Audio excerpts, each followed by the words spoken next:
Here's something that might surprise you. Read the story of Joseph carefully.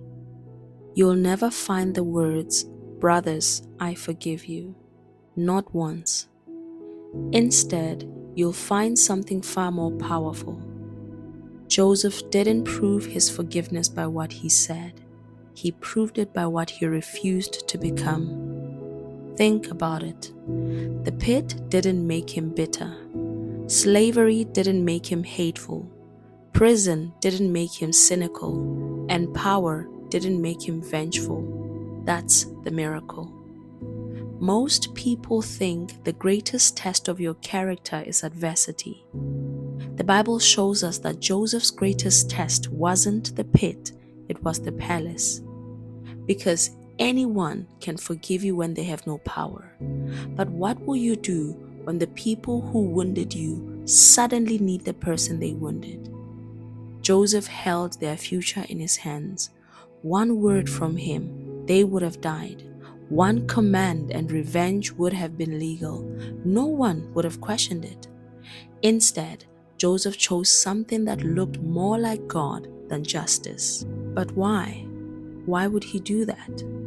Because somewhere between the pit and the palace, Joseph stopped seeing his brothers as the authors of his story. He started seeing God as the author. That is why he could say in Genesis 50 verse 20, "But as for you, you meant evil against me, but God meant it for good, to bring it about as it is this day, to save many people alive." Don't miss that. Joseph didn't say what you did wasn't wrong. He said you meant evil. He called evil exactly what it was. But then he revealed something his brothers could never see. While they had intentions, God had a greater intention. They had a plan, God had a purpose. They thought they were ending Joseph's dream. God was positioning Joseph to fulfill it. Here's the lesson. As long as Joseph saw only their intention, he would have remained a victim. The moment he saw God's intention, he became victorious. That's the power of forgiveness. Forgiveness isn't pretending people didn't wound you. It's trusting that their intention is never greater than God's purpose. Joseph never called evil good. He simply refused to let evil have the final word.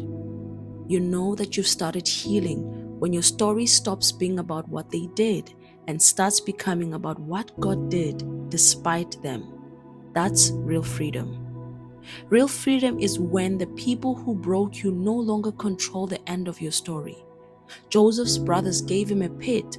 God gave him a purpose. His brothers sold him. God sent him. His brothers tried to end his dream. God used their betrayal to fulfill it. So maybe the greatest evidence that you've forgiven isn't that you've forgotten.